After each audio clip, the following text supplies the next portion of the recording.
Audio. Nicaragua, gouvernement et opposition à couteau tiré.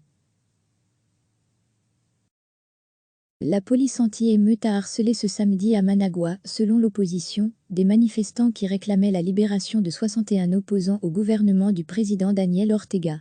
Le rassemblement s'inscrivait dans la stratégie adoptée par l'opposition de manifestations express tenues sans préavis pour déjouer la vigilance de la police, qui interdit les manifestations anti-gouvernementales sur la voie publique. Liberté pour le Nicaragua. 2 minutes après le début du rassemblement, au moins 20 patrouilles de policiers anti-émeutes sont arrivées, ils ont commencé à nous bousculer et à nous frapper, a déclaré Alaf Josué Garay, porte-parole d'une organisation d'opposition, l'Unidad Nacional Azul Blanco, UNAB, Unité Nationale Bleu-Blanc. Les faits ont eu lieu devant un supermarché de Plaza España, dans l'ouest de Managua, où les opposants cernés par la police ont passé plus de 2 heures, scandant liberté pour le Nicaragua, liberté pour les prisonniers politiques.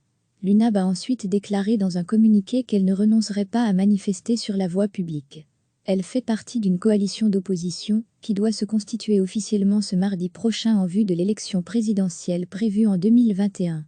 Le parti de gauche au pouvoir, le Front sandiniste de libération nationale, FSLN, envisage de présenter comme candidat à ce scrutin le président Ortega, au pouvoir depuis 2007, et qui briguerait ainsi un 4e mandat consécutif.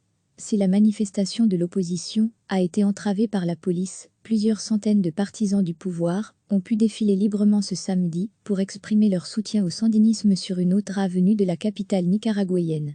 Que le Yankee aille se faire foutre, à mort les mégots, surnom injurieux donné aux opposants, ont crié les manifestants, rassemblés pour marquer le 86e anniversaire de l'assassinat du héros national Augusto César Sandino. La répression des manifestations antigouvernementales de 2018 a fait au moins 328 morts et 88 000 exilés, selon la Commission interaméricaine des droits humains, CIDH. Le président Ortega est accusé par l'opposition de graves violations des droits de l'homme. Le pouvoir soutient que les manifestations de 2018 constituaient une tentative de coup d'État soutenue par les États-Unis et qualifie les opposants de semeurs de haine.